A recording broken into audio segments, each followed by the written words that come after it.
सुरेशम् विश्वाधारम् गगनसदृशम् मेघवर्णम् शुभाङ्गम् लक्ष्मीकान्तम् कमलनयनम् योगिविद्यानगम्यम् वन्दे विष्णुम् भवभयहरम् सर्वलोकैकनाथम् शान्ताकारम् भुजगशयनम् पद्मनाभम् सुरेशम् विश्वाधारम् गगनसदृशम् मेघवर्णम् शुभाङ्गम्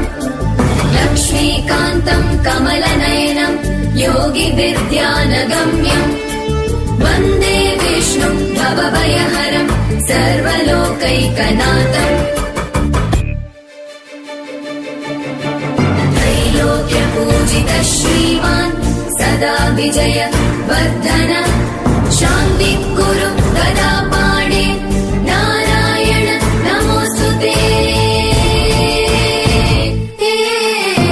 त्रैलोक्यपूजितः श्रीमान् सदा विजय वर्धन शान्तिः कुरु गदा पाणे नारायण नमोऽस्तुते शान्ताकारम् भुजगशयनम् पद्मनाभम् सुरेशम् विश्वाधारम् गगनसदृशम् मेघवर्णम् शुभाङ्गम् लक्ष्मीकान्तम् कमलनयनम् योगिविद्यानगम्यम् वन्दे विष्णुम् भवभयहरम् सर्वलोकैकनाथम्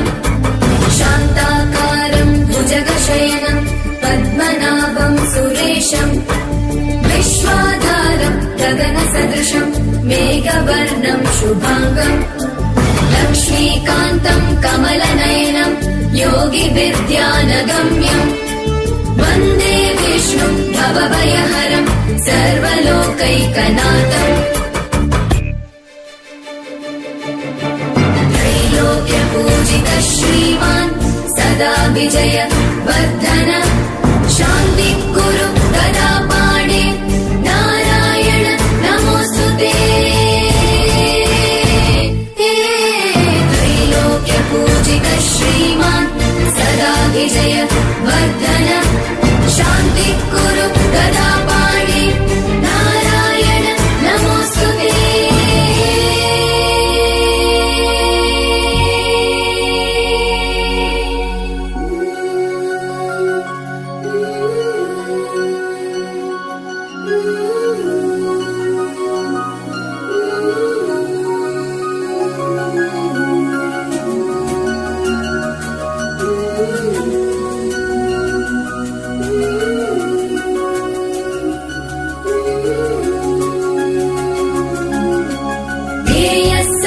सवित्रमण्डल